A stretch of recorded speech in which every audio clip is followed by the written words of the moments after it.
програми и мерки за заетост. Сега отново се връщаме към каузата за спасяване на 12-годишния Георги Георгиев.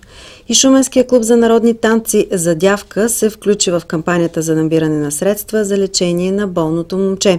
Шестокласника е с диагноза мозъчен тумор.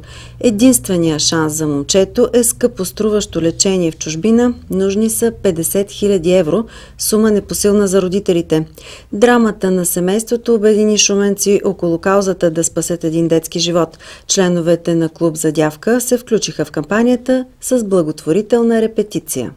Тази репетиция правим за Георги. Да съберем парички на детенството, колкото можем да помогнем. С благотворителна репетиция членовете на клуб "Задявка" станаха съпричастни към благородната кауза, обединила шуменци за спасението на детски живот. Кампанията "Да помогнем на малкия Георги" цели да осигури средства за лечението на 12-годишния ученик. За първи път ли се заемате с такова благотворително дело? Не е за първи път, но този път стана много спонтанно. Дори не очакваме, че толкова бързо ще се развият нещата.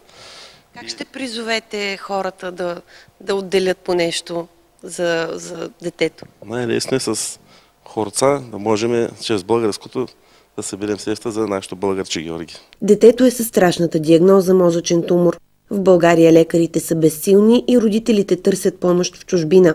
Лечението ще се проведе в клиника в Истанбул, специализирана за деца с онкологични заболявания.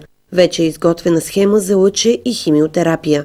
Времето е от съществено значение. Туморът е с размер 3 см и продължава да нараства. Нужни са 50 000 евро.